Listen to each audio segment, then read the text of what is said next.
Hey there, everybody. You are tuned into the Water Trio Astrology Podcast, where I'm joined by my dear friends and colleagues, Alicia Youssef and Kelly Surtees. You may also get a little kitty cat pose. She's just off screen right now. So we're going to be covering, there she is. So this is Reggie.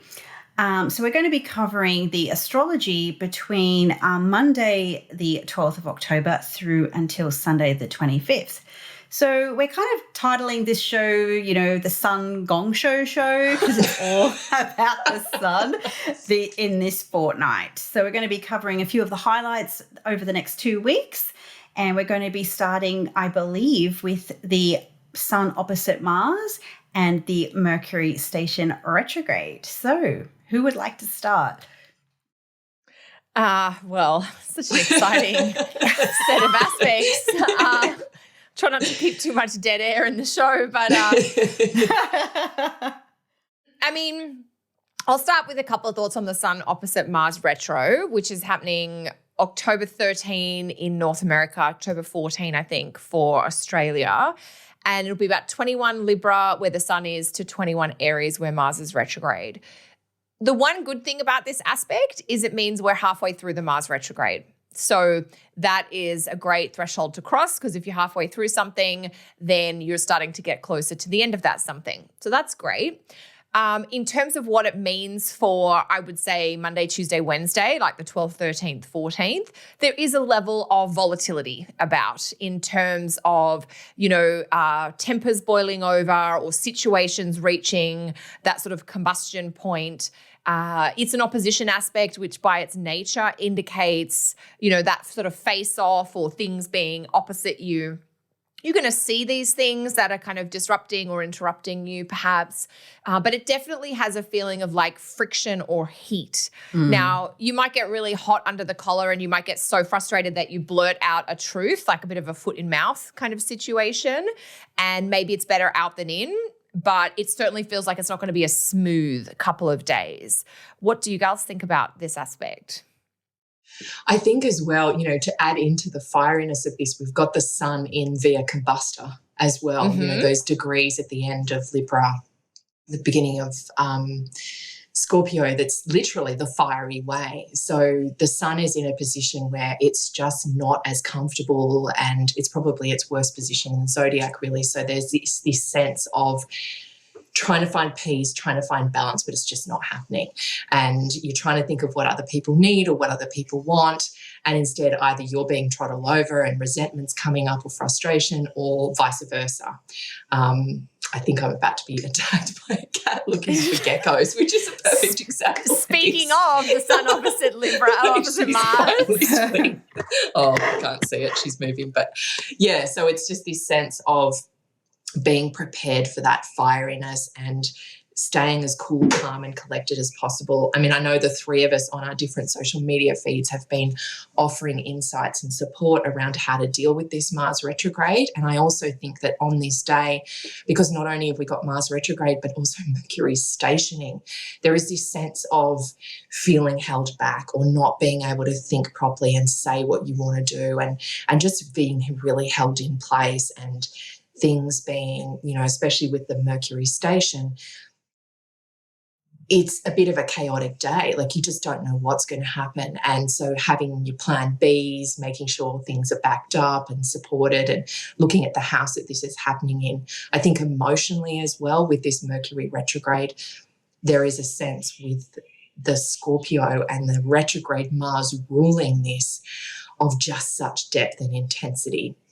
So there may be these feelings of volcanic rumblings going on underneath, and it's like, okay, what do I do with this? How do I deal with this? So my always suggestion with Mars is get active, do whatever you can, use a pillow punching bag, but get it out, go for a run, go for a walk, but try not to bottle it up because that stuff can get toxic and then can come out in a way that you don't want it to. But yeah, what about you, Cass? What are your thoughts? Yeah, one thing that really, analogy that really speaks to me about these sort of combination of aspects with the Mars opposite the Sun and Mercury stationing retrograde in Mars' sign on the same day is we're at that halfway point in the Mars retrograde. And so it's almost like we're, as Kel said, halfway in this journey. But if we add that Scorpio element to it, I get this idea of like a Navy SEAL diver going on like this dangerous adventure and, to unearth something, like whether that is, some like military artifact or some bomb, like a Mission Impossible type of vibe, right? And whenever you watch these movies, and whether it's like the treasure or the secret diamond or the explosive bomb, and then there's the screen that's like you got to get, rise to the surface in 30 seconds and save the world. Like there's that vibe to it. And while there's kind of relief that you've got your hands on something, you've dived all the way down into the ocean or this big adventure, whatever the Mars retrograde story is for you. And it's like, great, I've got it, but oh shit, now I've got to actually rise back up. And that's probably more dangerous than the descent in a sense, because you've got the forbidden goods or, the explosive device. Then you've got to come back up to the surface. So with the sun kind of shining light on all of that, it might give you like a clue or an insight to your next steps, but those steps can't really be taken until maybe mid-November. But you might be able to plan or strategize or go, okay, I'm going to do this, this, and this thing. And the frustration might come because you can't do it yet or you can't do it now, and you're held back or what have you. So it's almost like you might get some insight or awareness or revelation around what life might look like a month from now. So that's my idea about it anyway. Super interesting. Yeah. It's definitely a more of a fractious type aspect. And I think the points around like Mars retrograde is really active by the sun, putting that emphasis on it. And then Mercury goes retrograde in a sign ruled by Mars. And it does really create that sense of like thwarted effort, or I don't have all the information to move forward just yet. It's got this real sense of like trying to do things and getting annoyed by distractions or delays along the way. And Cass, when you were talking about like the diver, I was like, well, when you come back up from a deep dive, you've got to come up slowly so that you don't get the bends, basically. Which is about pressure, because you have to equalize you've got to manage the pressure. Yeah. So it's not a day for quick moves or fast choices or anything. Yeah. Might be watching delays. Just going slow. Yeah. Or watching some Mission Impossible or Tom Cruise or something. Get the Limp Bizkit, I don't know why you want to hate me. Anyway, I'm singing on the podcast again. So it's a good soundtrack. It's a good soundtrack, that one. Go, Cass. You go, Cal. I was going to say, just on the Mercury retro, Mercury is starting its retrograde, 11 Scorpio on the 13th if you're in Canada and the US, the 14th if you're in Australia. And that Mercury retrograde lasts until November 3rd. Yep. The big day. So just to let people know, the Mercury retro vibe is here for the next few weeks. Yep. That'll be revelatory. I'm like Mercury and Scorpio, I'm like, just watch the stuff come up from the depths, what is being drawn back into the light that's being what already has. And it's like even more. It's like we've only kind of seen the surface of what's really going on underneath. So it's like how much more is going to well up. Makes me wonder if like someone or some organization or something has got that treasure and they're just slowly coming back up, making sure they're like doing all their fact checking or a little bit further investigating, crossing the T's, dotting the I's. Yeah, the thing they're that's slowly coming up and boom, this might be that aspect where that light gets shone on all the stuff that's kind of been brewing. A la Washington Post and Harvey Weinstein kind of stuff you're talking about. That would be perfect, Mercury and Scorpio and investigative reporting. Yeah, it doesn't seem to happen as much as it used to. So, it'd be good if we can get a bit more of the truth, which is like Mercury in Scorpio trying to find that.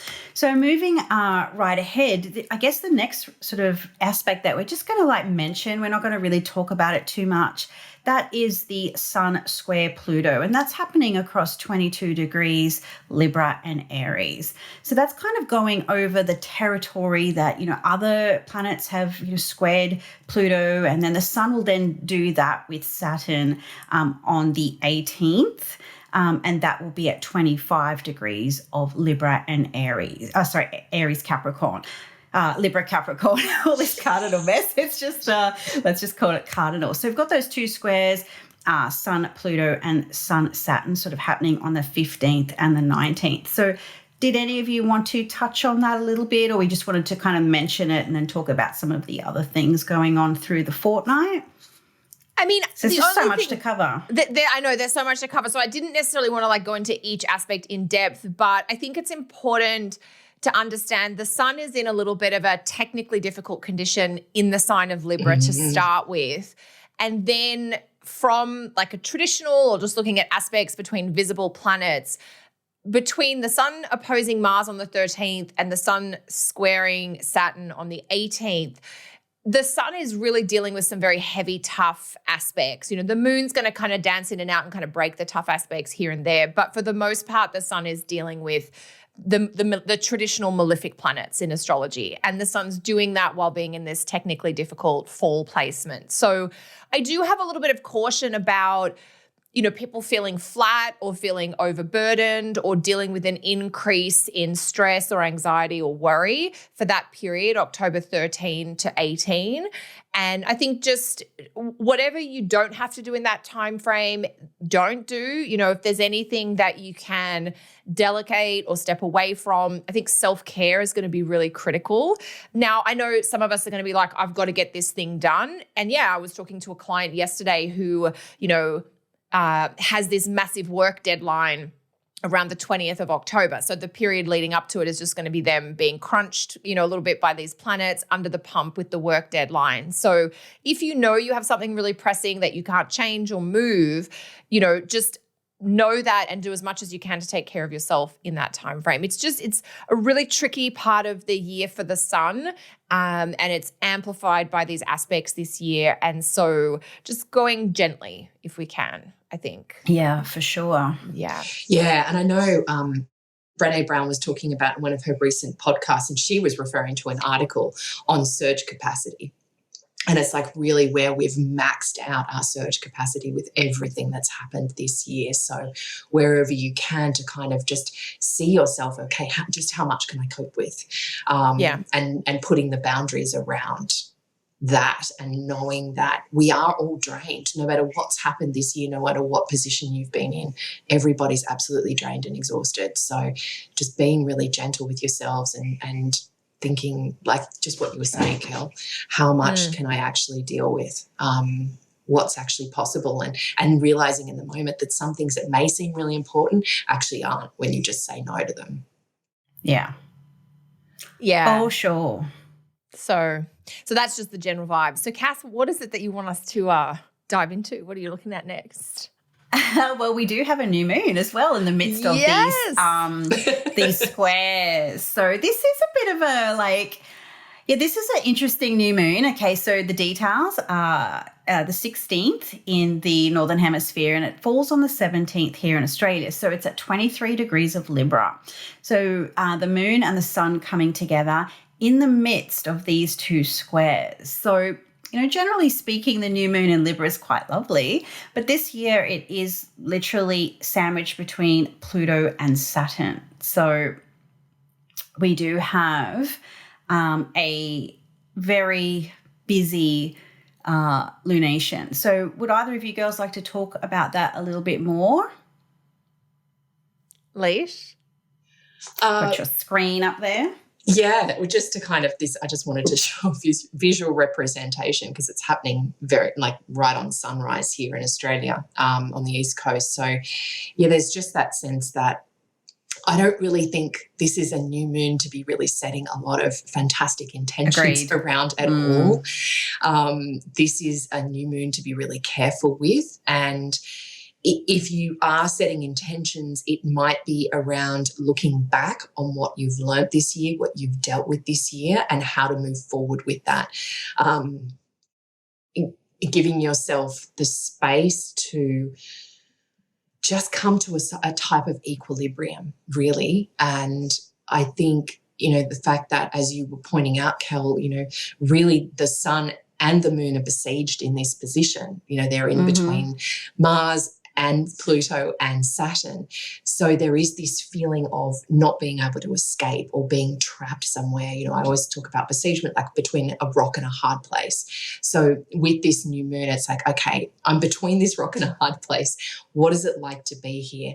And how can I be settled in this place in a way that helps me just understand that I don't have to despair, that there is hope, but this is just a phase that we're all going through, and to be able to be sitting with this energy and not necessarily feeling like I have to push back or I have to be in control.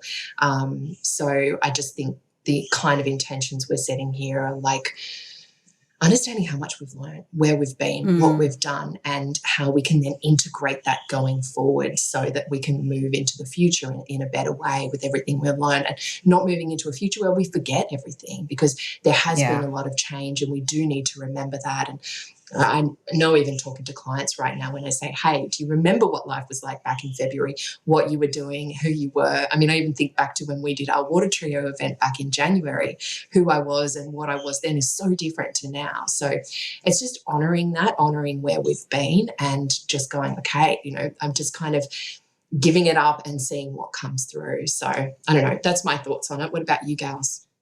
I like your point, Leash, about hope. So this is a tough lunation. The besiegement is real. But if we look at the lunation ruler being Venus, she's obviously in her position of 4, but she's also applying to oppose Neptune. So, this could either be like sweet oblivion or a delusion, or, a sense of like, I'm in that rock or hard place, but if I hold on to a dream, or if I hold on to a vision of the future that could be better or could be possible, then that might be like enough of a sweetener, like a deal sweetener or negotiation to try and help get you through. And I think that this can also, if you think about just what the new moon in Libra can tend to symbolize, is like a reset in relationship or a reset around balance and what's fair. And so the Neptune, piece there with Venus could maybe like help soften things that might be really hard from the besiegement. It could maybe help you turn an impossible dream into something solid with that hard work or determination or the grit. And and that being said, we've also got this lunation is close to Speaker, a fixed star. And so that might also lend a little bit more protection to the lunation. Or look, you might get hit here, but this will be the benefit or the trade-off. And then it's kind of like, all the cats are coming out. It's just cat central right now. Crazy cat ladies. You can never get enough of it. Oh my gosh. Mine are not even in the room. So, there's this idea that, you're in a tough bind, but there are a couple of things. Sorry, Cass. That's okay. Well, I think I made my point, but You did. I think there can be this idea like, things are pretty like, FUCK'd, but there's also something quite good on the other side of the wall. And you've got, even though you may not be able to see what that is, keeping the hope or the dream alive. Yeah. Yeah, it's such an intense kind of new moon. And I do keep thinking about the sun and moon being square to Saturn, the sun and moon at 23 Libra squaring Saturn. And I get a lot of qualities like that extreme Saturnian kind of hermit contemplative vibe that, sure, it's a new moon and, you're thinking about intentions or looking ahead, but there is this real sense of like there has to be a bit of a pause, and not just like a pause where you watch Netflix for 4 days. It feels like a pause where maybe you sit with yourself in the discomfort of doing that, whether it's meditation, whether it's some reflective journal writing, that vibe of like feeling your feelings even when they're uncomfortable, because I think there's some truths or some clarity. You know, I think Saturn is very clarifying, and this feels like you can get a realization or a sense of knowingness, probably about yourself, but maybe about an external situation too. And yeah, Cass, the Venus opposite Neptune caught my eye, but also the Venus moving into a trine with Jupiter has caught my eye as well. Mm-hmm. Yeah. And I sort of feel like the besiegement or maltreatment of the sun and the moon, it's, you know, there's that. And so one part of your life, there is this real sense of the door is closed, or I'm locked away from that, or there's a prevention or an inhibition. But then somewhere else, there's a sense of rediscovering a little hobby or outlet. Like I think I was messaging you girls the other week about, you know, I used to love cross stitch as a child. So I think I'm just going to, you know, try it again now, you know, since we have time and we just, you know, don't want to spend the whole weekend watching TV. So it's that, you know, Venus in Virgo has a real sense of like that technical craft sort of skill. Not saying everybody has to take up an artsy crafty thing, but it might be a sense of some simple pleasures in one or two areas of life with a real sense of delay, holding.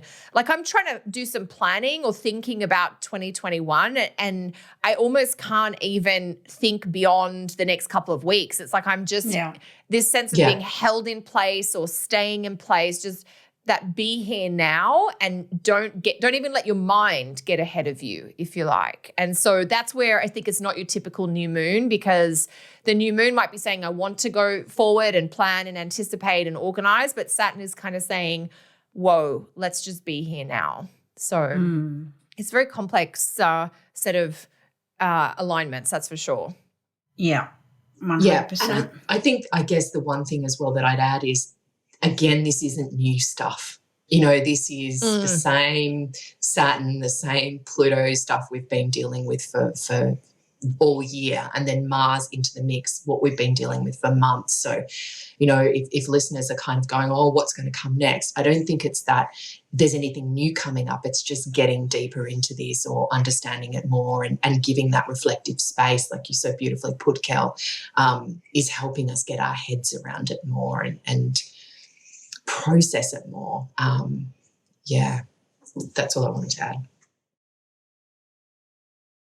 Awesome. Cool. So that's the new moon. That's a date for your diaries for sure. So did anybody have the times on hand for those? Like obviously it's about 5:30 here on the East Coast. It'll be 6:30 in the southern states. And that's on the 17th in Australia. Correct, yeah. So I don't have the exact times, but I know it's on the 16th in Eastern time zone and Pacific, like US Eastern. Yes. Cool. All right. So then after that lunation, sort of like the Friday and Saturday over the weekend, there's, you know, a lot of happening. As I said, we're just kind of touch on a few of those highlights. And so one of the next things we just wanted to touch on is that finally on the 22nd in the Northern Hemisphere and on the 23rd down here in Australia, the sun moves into Scorpio. And so this is going to perhaps give us a little bit of relief or a little bit of a change of pace, just a downshift from that cardinal pressure. So the sun in Scorpio is going to, you know, illuminate also the Mercury retrograde vibe. So did anybody want to talk about a little bit of a sun in Scorpio? Shall I start there? Since Go for it. You're qualified, Leash. This is your territory, my friend. And look, I never thought I'd be so excited for the sun to move out of Libra and into Scorpio. I mean, who knew really? I've said that so many times. I'm like, since when do we get excited about Scorpio season? When the cardinal crunch is just insane. Yeah, totally. So it just, and look, it is still ruled by that retrograde Mars, but it is definitely a breath and a relief. And I feel like it's almost like, you know, I remember when I used to do kickboxing and it was going into the shower afterwards and having that cold shower that kind of took the heat out of that battle that you'd be having. And it's that sense for this of, okay, it's a chance to cool down and get into a more reflective space. I think this adds to that energy of that new moon we were just talking about. But there is, look, Scorpio is deep, it's intense, it definitely wants to look under things. But remember that this is a water sign too. So there is a feeling of more stillness, of more quietness, getting out of that energized Libra energy there of just like, okay, how can I chill? How can I calm down? How can I settle? And yes, it is likely to become more emotional. And I think that's a good thing. I think we'll get some definite reality checks in this time. You know, as you were saying, this is adding into the Mercury and Scorpio vibe. So it'll be interesting to see what does filter up from the deep and what does lie under there. But yeah. Reggie's a perfect accompaniment for Scorpio season, given her colouring. Yes. You can tell I've got a black familiar. But yeah, I think one of the things I say regularly to my Scorpio clients, especially those with Scorpio moon, is when it comes to emotional processing, imagine yourself like a seabird, diving down, grabbing the fish, but bringing it back up. You know, a bird doesn't do well underwater. So coming back up into your natural environment to digest it and to process it. Don't feel like you have to stay down and in the overwhelm, which can quite often happen because, you know, that Scorpion likes to keep digging and doing that Scupio, as Sam Reynolds calls it. So don't dig yourself into a hole where you lose all perspective of where you are. So have a lifeline, call a friend, you know, have all those things available to you so that when you're in that space, you can keep the perspective of what's in the opposite, which is always the Taurus, the connection to the earth, the planet, being in the moment. So, yeah, that's my little bit of Scorpio inside information. What do you guys want to add? Well, I mean, for me, I'm quite happy for the sun to move out of Libra this year. I mean, I just would like, I'll explain that a little bit more clearly. There's a lot of heavy astrological aspects going on, and having a planet in fall in the middle of it, like the sun in Libra, doesn't enhance stability or security or a sense of opportunity or support, if you like. And so just to remove one of the compounding factors to the difficult configurations, I think I'm happy for that to happen. I also like the idea of the sun coming into a fixed sign where we can just maybe pause, or that pace of intensity. Intensity is such a Scorpio word, so I don't know if it becomes less intense, but maybe it's like the pace of it is just a little bit more manageable, for instance. It is going to bring the sun under rulership of Mars. So it's definitely not perfect. It's not without, a different set of concerns and frustrations. But just from a mood shift perspective, I think the sun in Libra period has been unusually intense, and we've seen just this extreme amount of volatility collectively since the sun moved into Libra around the 22nd of September. So just to have a chance to catch our breath from that. I agree with all of what you're saying, Leash, around the sun in Scorpio. It's deep, it's emotional, it's not necessarily comfortable and happy. And so I always think, not that the seasonal associations are everything, but Scorpio is in the Northern Hemisphere associated with autumn. And that is a time of transition. It's a time of letting things come to their natural end or conclusion. So that idea of like cleansing or purifying does sort of ring true a little bit as we come into Scorpio season. Actually, that's a really good point, Kel, because in this time period with this Scorpio season is also when that Mars retrograde is going to end. So it's that idea of this is almost the decaying of everything that's been happening all year. Yes, like the leaves that grew on the 2020 trees are now going to come to the ground and can go back into the mulch and the soil, and they can contribute, in a different way. Hopefully to the bounty of all the joy that 2021 is going to bring. More on that later. Yeah, save that for another show. Sorry, that was a sarcastic Scorpio laugh. Sorry. Cass, what are your thoughts on Sun in Scorpio? I don't know if we heard from you on this. Two things. To your seasonal thing about the autumn and the transition. And obviously the seasons are a little bit different down here. And Yes. when I see, I made a mention on Instagram the other week, like people posting about their pumpkins and all of that. I'm like, oh, it just doesn't feel quite right down here. But that being said, like with your point, Leash, about the bird taking the fish and doing the deep dive, for us coming back into spring, it's like the bird's coming back up. Yeah. So, how we can kind of like, how does the seasonal, reversal, as, some people might call it, that's sort of like how that vibe can come for us. And then, in the immortal words of Eddie Vedder, there's a song where he talks about after every winter, there's a springtime ahead. And I think that's like such a powerful sort of line when you do feel like you're in the darkness and that there's no light at the end of the tunnel. There always comes a spring. And so, if you are in the thick of things, particularly in the Northern Hemisphere and the current climate, maybe like, look down on us here and, spring does happen. So that's, maybe a little bit of joy. I also like that at least the sun in Scorpio gives us something a little bit to concentrate on that isn't cardinal energy.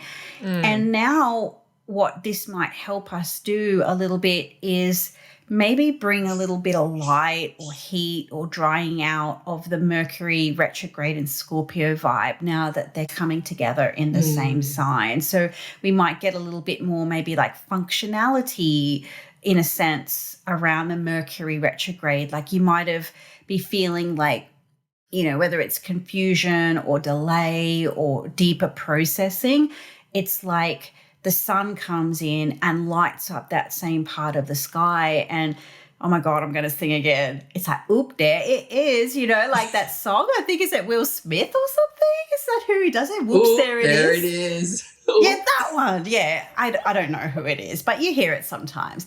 And so it might give you not only a clue to the Mercury retrograde, but also the Mars piece. So you wouldn't really call the sun in Scorpio illuminating in a sense, but it kind of might be this time. And I think that's something that'll be nice because, just taking emphasis off the cardinal stuff will also be very pleasurable for many of us. So that's my ideas around that. Cool. Interesting. All righty. Fabo. Okay. So we've just got to get through the sun in Libra and then sun in Scorpio season starts and it's just a totally different vibe. It sure will be. Yeah. So what have you girls got going on? Oh, in this so joyous period. Well, I'm actually taking a little bit of time off work to do some study and reflection. So I'm not going to be doing Very a lot. Scorpio. I have nothing to share or promote. I guess I probably should shout out to my monthly subscription, which is ongoing and always available, where I share all the astro details about every aspect each month. So the details for that are on my website, but not doing any new teaching in this time frame. What about you gals? Leishi?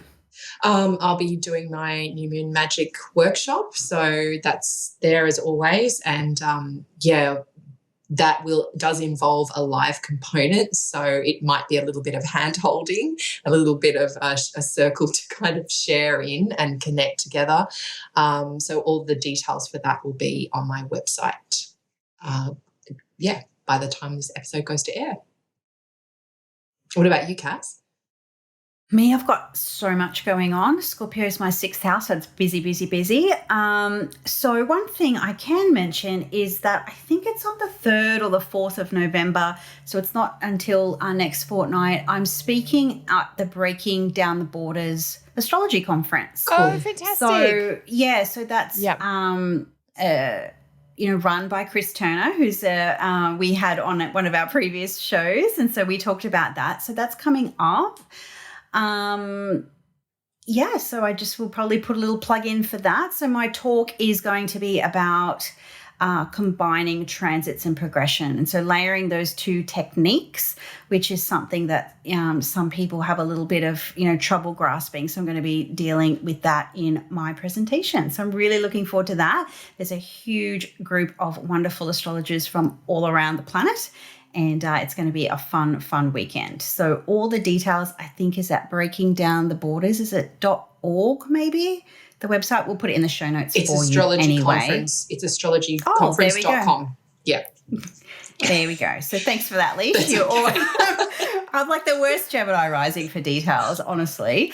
But anyway, that's all happening. And so really looking forward to doing that. So that wraps up this fortnight for you.